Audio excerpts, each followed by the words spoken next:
I'm hopping on here because I want to have a discussion, and it might be a controversial one, and that's fine.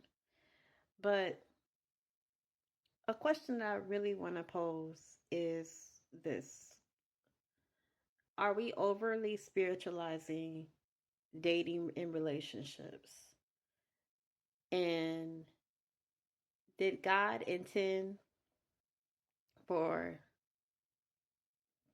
individuals who are seasoned to be single well into their 30s, 40s, 50s, 60s, and never been married, never had an actual healthy, lasting relationship?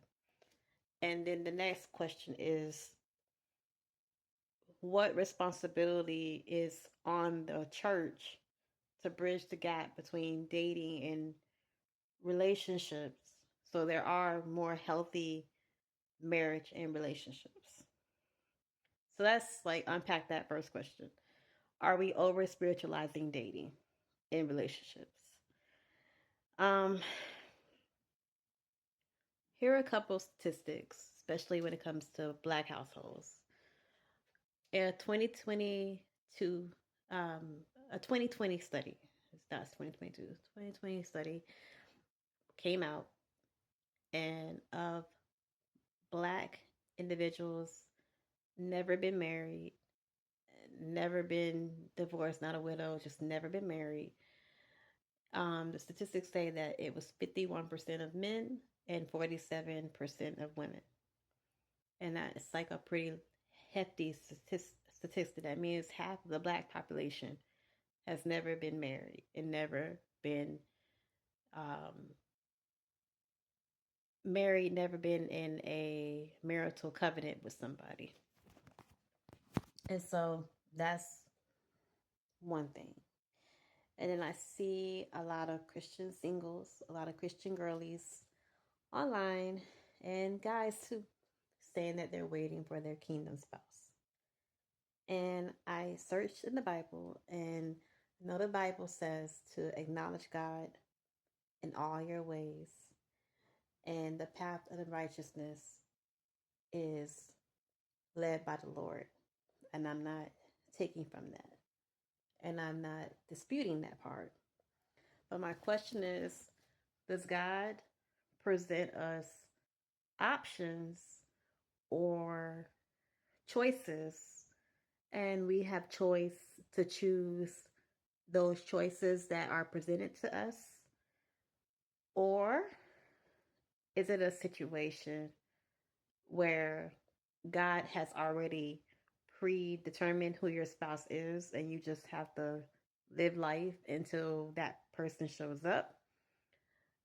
Or is it a situation where basically um, some of us are just determined to just be single and live a very single existence? Like Paul said in the Bible, you know, I, it's a blessing to be single because I'm all about the Lord's business.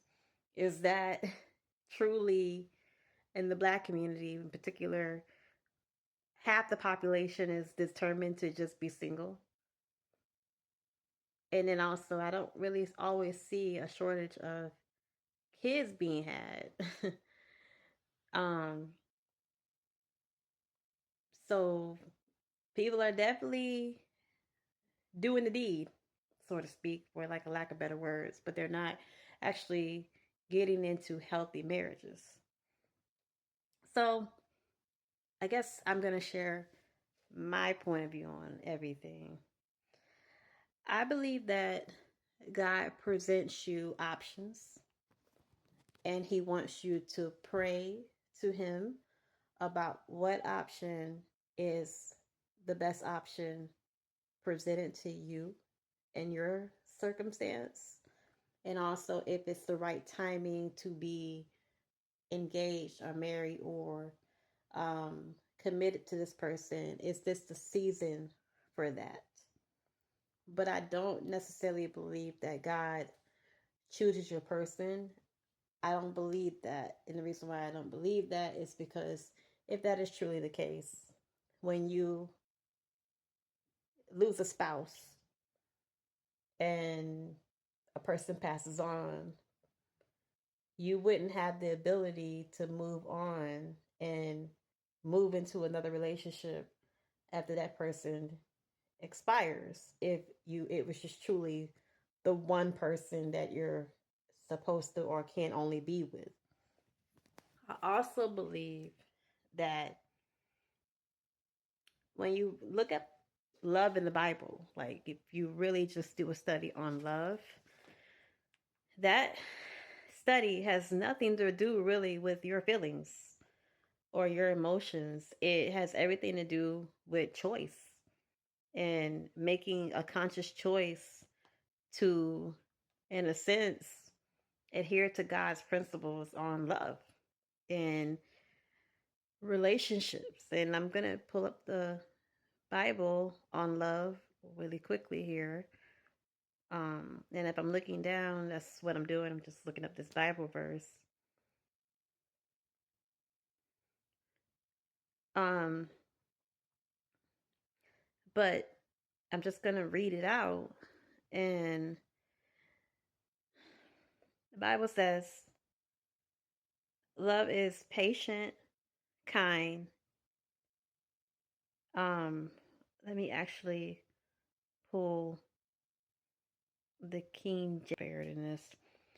But the Bible describes love as being patient, it's kind, it's not self seeking. And also that aligns with the fruits of the Spirit. So those are conscious decisions that you're making to act towards another being, another human being. And so love is action, not just words or a feeling. And so you're choosing to love this person, you're choosing to show up for this person, you're choosing to exercise fruits of the Spirit. And really, in a sense, that you are trying to honor God, your commitment to God first, because He's the one that kind of that models love to us, real love to us. And we then exercise that love to somebody else. So, in my just humble opinion, I believe that we are, in a sense, at times over spiritualizing love and relationships.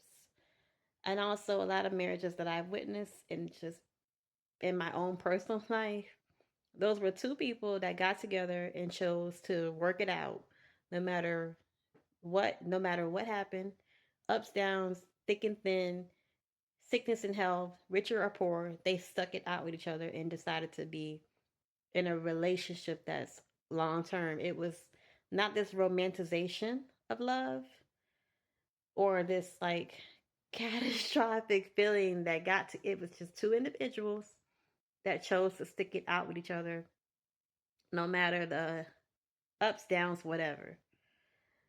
So, in my opinion, humbly, and this is going to sound controversial, and that's fine, I really do believe that we are over spiritualizing love. And I believe that God intends us, presents us with options and opportunities for connection. And we just have to ask Him to lead us in that path. But He doesn't choose your spouse for you. That's just my thought process. If you disagree, let me know. But that's my thoughts. Thank you guys for listening.